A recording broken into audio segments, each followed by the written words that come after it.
You think you've heard every dark story from World War II. The battles, the betrayals, the unimaginable suffering. But few know the story of a man who carried one of the most dangerous names on earth, Stalin, and died behind barbed wire, abandoned by his own father. This is the brutal, almost forgotten death of Yakov Dzhugashvili, the eldest son of Joseph Stalin. It's strange, really. The son of one of the most powerful men alive, dying like a nameless prisoner. You'd expect privilege, rescue, some kind of political miracle. But no, Yakov's end was cold, lonely, and wrapped in barbed wire and shame. Born on March 31st, 1907, in a small Georgian village, Yakov came into a world already divided by revolution and fear. His mother, Kato Svanidze, loved him deeply. But Stalin, still known as Yakov Dzhugashvili back then, was already consumed by his political ambitions. A man chasing revolution more than family. Barely 8 months after Yakov's birth, tragedy struck. His mother died from typhus on December 5, 1907. Stalin didn't even stay long to grieve. He left, diving back into underground politics, and the boy was sent to live with his mother's relatives. For 14 long years, Yakov grew up far away from his father's shadow, yet never truly escaped it. When he finally came to Moscow as a teenager, he barely spoke Russian. The language barrier was just the beginning. Stalin had little patience for the quiet, gentle son who didn't quite fit his vision of a hardened revolutionary family. Yakov was soft-spoken, kind, too human, maybe for the house he walked into. He slept in the dining room of Stalin's apartment. No comfort, no warmth, just a space near the man who treated affection like weakness. Stalin forbade him from using the family name Stalin. Said he hadn't earned it. Those who saw them together said the air around them was cold. A father and son bound by blood, but separated by ideology and ice. Still, Yakov tried to build a life. He attended the Moscow Institute of Transport Engineering, graduated, and worked as an engineer in an electric plant. For a while, he seemed to find peace, but it didn't last. In 1928, love brought disaster. He wanted to marry a young woman named Zoya, the daughter of a priest. Stalin refused. He mocked the idea, said it was unacceptable. Yakov, broken by humiliation, tried to take his own life.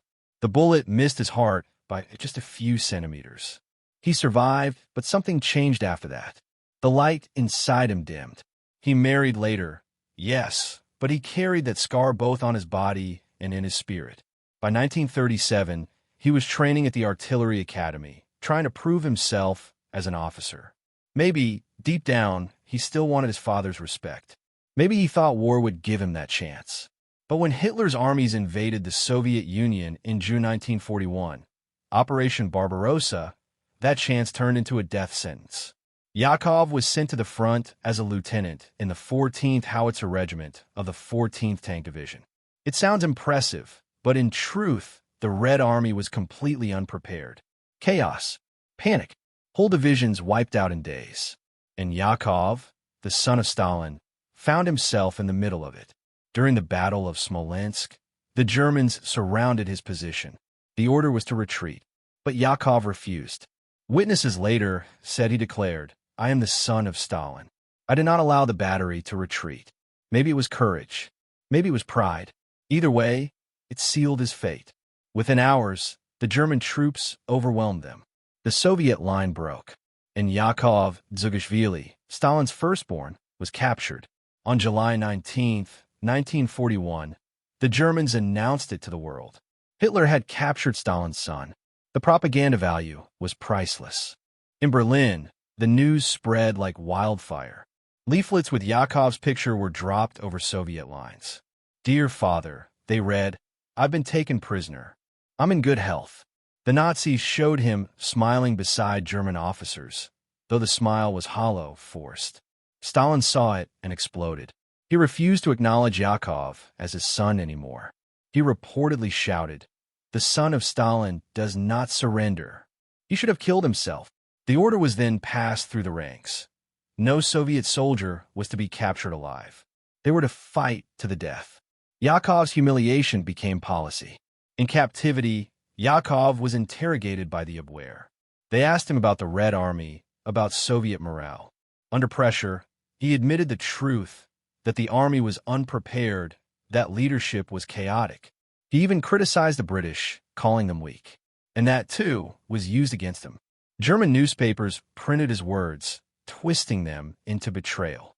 To the Soviets, he became a disgrace. To the Germans, a trophy. He was transferred deeper into Germany, first to Berlin, then to Sachsenhausen concentration camp, near Oranienburg, a place where tens of thousands of political prisoners would die. Sachsenhausen wasn't a camp for survival. It was built for labor, for punishment, and for slow death. Prisoners worked until they collapsed, beaten, starved, executed in front of others. The camp even had a firing range and gallows built right beside the barracks. Yakov lived there as a curiosity. The son of Stalin, the guards whispered. Some officers came just to look at him.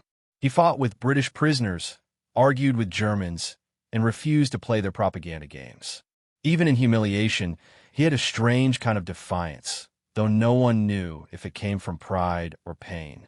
As the tide of war turned after Stalingrad in 1943, a strange offer reached Moscow. The Germans proposed an exchange, Yakov Dzhugashvili for Field Marshal Friedrich Paulus, the captured German commander. It was a deal that could have saved Yakov's life. Stalin's reply was simple: I will not trade a field marshal for a lieutenant. That sentence killed him. Not right away, but eventually, because after that refusal, Yakov's life in the camp became even worse. The guards knew he was now worthless to the Reich. They stopped treating him like a prize. Instead, he became another prisoner in a place where hope went to die. He grew thinner, angrier. Sometimes he'd pace for hours near the electrified fence that surrounded the camp. Other times, he'd just stare through it, at the snow, at the emptiness beyond. He once told a British inmate, "My father doesn't care if I live or die." And the truth was, he didn't. On April 14th, 1943, the official date varies slightly in some accounts, but that's the most accepted one. Yakov Dzhugashvili died. The exact details are still argued over, even now. Some say he took his own life, running straight into the high-voltage electric fence. Others say he was executed by guards after provoking them. The camp records, later found by the British, mention both. They describe an argument with British prisoners earlier that day. Then, Yakov running toward the fence. Whether he slipped, whether it was defiance or despair, we'll never really know. When his body fell, guards approached and shot him 4 times, just to be sure he was dead. The body of Stalin's firstborn lay beside the fence for hours. Prisoners were forced to look. It was a warning. Even the son of Stalin wasn't untouchable. Word spread through the camp like wildfire, then across the German lines. The story of Yakov Dzhugashvili was over. When the news reached Moscow, Stalin didn't speak for a long time. Witnesses said he sat silently, staring at the telegram. Others said he whispered only one thing: he died a hero. But that was after months of calling him a coward. Maybe guilt, maybe politics. No one really knows. Later, when Soviet forces liberated Sachsenhausen in 1945, they found his name still on the records. His death confirmed, his body long gone. But something in Stalin cracked that day. People close to him said he began to look at his son's photographs more often. Sometimes he'd just sit there, staring for hours, as if trying to rewrite history in his head. In private, he called Yakov a good man, and said life had been unfair to him. Words that came too late. The same man who refused to trade him, who denied his existence, now felt the weight of his own cruelty. Power had made him ruthless. But even tyrants bleed when blood is family. Yakov Dzhugashvili's life was short, 36 years. But it tells you something about the world he lived in. A world where loyalty was measured in obedience, where love was weakness, and where even the son of Stalin could die alone, tangled in steel and silence. Some say Yakov's death was fate. Others say it was his father's punishment, played out by history itself. Maybe both. Because when you think about it, a man raised without love, crushed by ideology, and abandoned by power, what chance did he ever really have? The story of Yakov Dzhugashvili isn't just about war or politics. It's about what happens when humanity gets buried under control, when a father becomes a ruler first and a human being second. And in that sense, Yakov wasn't just Stalin's son. He was Stalin's victim. No parades were held for him. No graves marked his name for decades. Just a note in a German record book, a few surviving photographs, and a legend of the man who carried the heaviest surname in history. Sometimes late at night, you can almost imagine the silence of that camp, the hum of the fence, the faint echo of boots on snow. Somewhere in that sound, there's a reminder that even power like Stalin's can't protect you from consequence. And maybe that's the real tragedy here. Not that Yakov died, but that he died believing his own father had chosen politics over love. A man who could command armies, but couldn't say a single word of mercy to his son. History tends to forget men like Yakov,